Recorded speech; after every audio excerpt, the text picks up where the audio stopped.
ज़्यादा तौर पे 25 साल के लिए अबू धाबी ग्रुप के हवाले पाकिस्तान की बंदरगाह कराची पाकिस्तान की सबसे बिजिएस्ट बंदरगाह को कर दिया गया है। ऐसे लग रहा है कि मुल्क के अंदर जो है लोगों का फाइनेंशियली तो वैसे ही बड़ा दबा दिया गया था।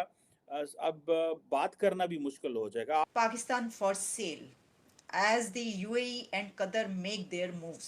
बहुत सारे आर्टिकल्स ने ये खबर शाया की है कि पाकिस्तान को बेचा जा रहा है। बस पाकिस्तान को खरीदने वाले भी हमारे अपने कतर और यूएई है। मैं पैसे ले आता हूँ, कुछ 40-50 मिलियन डॉलर लगाता हूँ, इन्वेस्ट करता हूँ पाकिस्तान में, लेकिन मुझे ये तो बताए ना कि वो वहां पे धमाके नहीं होंगे। Pakistan is for sale. Pakistan के कहते हैं दुकान के बाहर बराए फरोख्त का एक बोर्ड आवेजा हो जाता है। चाइना के साथ आपने क्या किया? 26 बिलियन डॉलर आपने पिज़्ज़े खा लिए। अपने एयरपोर्ट्स, हमने अपने बंदरगाहें और इससे अलावा भी बहुत बहुत सारी चीजें हमने बेच रखी हैं। तो गाइस ये कब तक चलेगा? सस्ते दामों सब बिक रहा है। अब किसी मुल्क के बारे में जब ये कहा जाए और ये शाया हो कि सस्ते दामों, अच्छा अगले दिन भी आपके मैंने प्रोग्राम में कहा था, चीमा साहब अभी टाइम चल रहा है, लोग पैसे लेके भाग रहे हैं वहां से। आपकी हर चीज बिकने जा रही है, आपकी हर चीज गिरवी होने जा रही है। गाइस फिर हम यहाँ पर बात करते हैं कि हम मुकाबला करेंगे हमारे पड़ोसी मुल्क इंडिया से।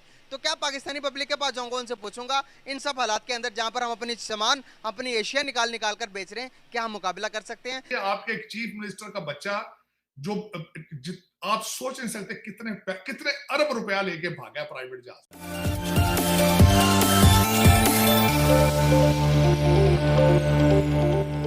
नमस्ते दोस्तों, स्वागत है आपका मेरा यूट्यूब चैनल एस एक्शन पर। दोस्तों, पाकिस्तान बेचा जा रहा है। पाकिस्तान 25 साल के लिए बिकने वाला है, जिसके लिए पाकिस्तान अब से टुकड़े टुकड़े होकर बिकना शुरू हो गई है।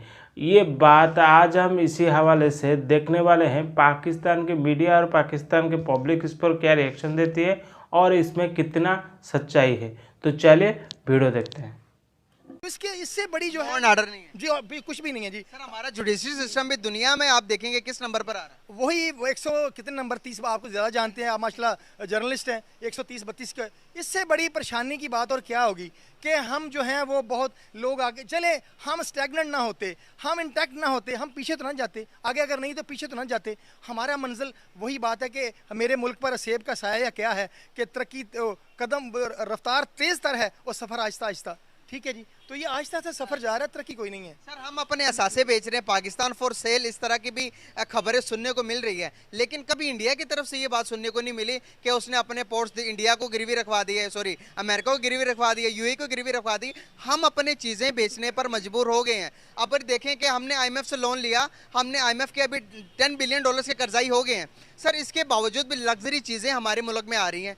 हमारे ब्यूरोक्रेट्स की, हमारे बड़ों की जो हमारे सर के ऊपर हैं, सर वो अगर इस तरह से रूल्स की पामाली करेंगे, रूल्स को फॉलो नहीं करेंगे, तो छोटे तबका कहाँ से करेगा? मैं सर वही अर्ज़ कर रहा हूँ ना कि यहाँ पर जिन्होंने अवाम का तहफ़्फ़ुज़ करना है, अवाम का ख्याल रखना है, वो खुद अपने तहफ़्फ़ुज़ के लिए रोज़ देखें। आप पार्लियामेंट में कितने कवानीन रोज़ बनते हैं। कभी कभी अवाम का देखा आपने? आटा, घी, ये किचन की 4-5 चीज़ें नहीं दे रहे, ठीक है ना। ये आटा, घी, चीनी, मिर्चें, बेचारे लोग खुदकुशियों पर मजबूर हैं।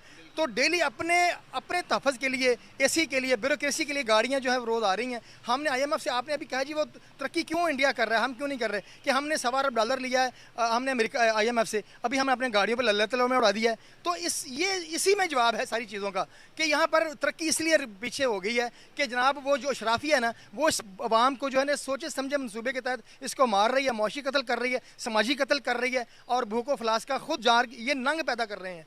तो ये इसमें ये ट्विटर हैंडल पे आपकी ट्वीट है और आपने कहा, ये मेरा एक ओपन क्वेश्चन ये है कि क्यों इंडियन जो है वो अपने प्रेसिडेंशियल कैंडिडेट्स खड़े करते हैं, क्यों पाकिस्तानी नहीं करते? आपने निकी हेली की बात की, आपने बॉबी जिंदल की बात की, आपने हिट सिंह की बात की कि वो भी तो कांग्रेस में जा रहे हैं।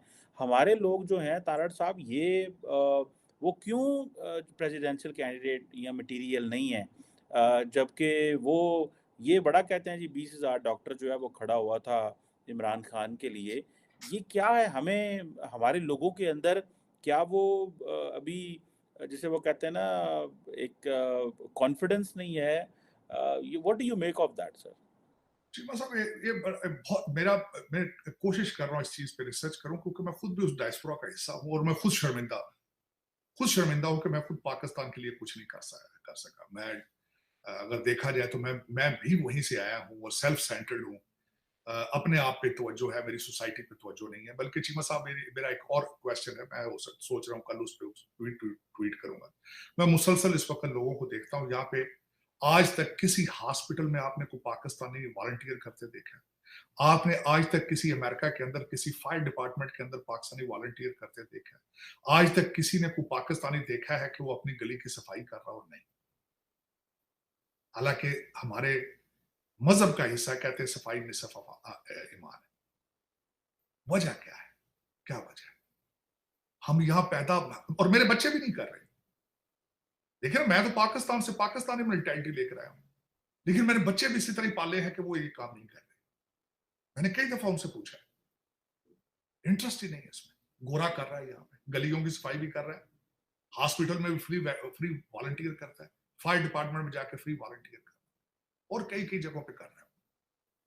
हमारे कॉन्सेप्ट ही नहीं है कंट्रीब्यूशन कि सोसाइटी में हमने एज ए सोसाइटी हम क्या है।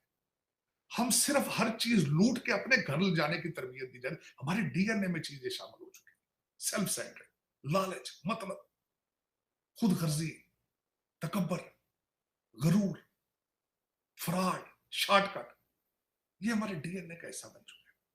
और यही हमारी तबाही का सबसे बड़ा एक मैं समझता हूं कि हमारी इंडिविजुअल सोच है, टनल विजन है, सिर्फ अपने लिए, सोसाइटी के लिए कोई सोच नहीं है। अब मैं उस पर जो आप बात करना चाह रहा था, ये जिन लोगों की बात की है, निक्की हेली यहाँ की पैदा हुई है, बॉबी जिंदल यहाँ का पैदा हुआ है, विवेक रामास्वामी, बल्कि मैंने अगले दिन अपने बच्चों को, 4 बच्चों को, चीमा साहब, बल्कि सबसे बड़ी मेरे लिए बड़ी अचीवमेंट की बात है, आज मेरे लिए बड़ी खुशी की बात है, आज my daughter is having PhD. She is this today, उसका आखिरी इंटरव्यू है, she will have a PhD in systems. बात है, मैंने आपको खबर दी थी, मैंने आपको बताया था कि कराची की जो बंदरगाह है वो यूएई के हवाले की जानी है। मैंने आपको पहले बता दिया था। अब मैं आपको खबर दे रहा हूं कि बाकायदा तौर पे 25 साल के लिए अबू धाबी ग्रुप के हवाले पाकिस्तान की बंदरगाह कराची, पाकिस्तान की सबसे बिजीएस्ट बंदरगाह को कर दिया गया है अबू धाबी के हवाले, यानी मुत्तहदा अरब अमारात के हवाले 25 साल के लिए। और इसमें से जो 85% शेयर है वो मुत्तहदा अरब अमारात का होगा। यानी बेसिकली कॉन्ट्रैक्ट क्या होता है कि आप इस पोर्ट को मैनेज करेंगे। मेरे पास ये कमरा है, लेट से मैं किसी के हवाले इसको आउटसोर्स कर देता हूँ, गौर से सुनिएगा, और कहता हूँ कि आप इसको मैनेज करें। तो उस मैनेज करने के लिए मैं इस कमरे की कमाई का कुछ हिस्सा उनके हवाले करूँगा। लेकिन मैंने क्या किया, मैंने इस कमरे की कमाई का 85% हिस्सा उनके हवाले कर दिया। ये डीलें लोग करते रहते हैं। ऐसा होता है कि कोई मुल्क कहता है जनाब मुझसे फला चीज़ नहीं हो रही, तो वो किसी और मुल्क से कहता है कि तुम आके मेरी मदद कर दो। मैं आपको एग्जांपल देता हूँ। जापान एक ऐसा मुल्क है कि जिसके पास अपनी फ़ौज नहीं है। जापान के पास फ़ौज नहीं है। दूसरी जंग अजीम के बाद, अमेरिका से मार खाने के बाद, जापान ने अपनी फ़ौज ख़त्म कर दी, बिकॉज उसको लगता था कि जंग किसी मसले का हल नहीं है। उसने अपने आप को टेक्नोलॉजिकली एडवांस किया। अब आप जान के हैरान होंगे, जापान की फ़ौज। तो दोस्तों देख लिया आपने वीडियो। ये जो पाकिस्तान मीडिया चर्चा कर रहा है, भारत और पाकिस्तान के साथ हर वक्त कंपैरिजन करते रहते हैं। सबसे पहली बात यह है तो कंपैरिजन बनता ही नहीं है। और रही दूसरी बात, जो भारतीय लोगों के डीएनए में है वो पाकिस्तानियों में नहीं है, क्योंकि पाकिस्तान 75 साल से यही चूरन खिलाया है लोगों को, सिर्फ झूठ, फरेबी, मक्कारी, फ्रॉड और आतंकवाद, जिहादी, हिंदू दुश्मन है। दूसरों को अगर अपने बच्चों को सिखाओगे कि ये तुम्हारा दुश्मन है, इसको तुम जिहाद करना है, फतह करना है, मारना है, काटना है, यही सोच उसका बचपन से बड़ा होने तक रहता है और वो कोई भी प्रोग्रेस काम नहीं कर पाता है। आज पाकिस्तान का ये जो हालत है इसी के वजह से हर कोई पाकिस्तानी चाहता है कैसे चोरी करके, दूसरों को ठग के, फ्रॉड करके अपने घर भर लूँ, कोई भी अपनी मेहनत से कुछ भी नहीं करना पड़े।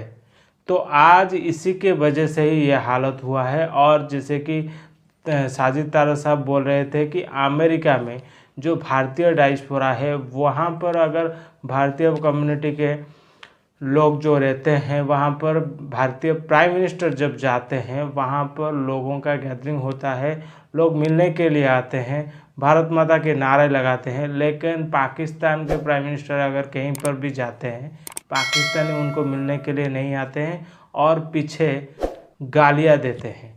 इसका वजह यही है जो नफ़रत आप लोगों को बचपन से ही बच्चों के अंदर भरते हो ना, इसी का ही नतीजा है।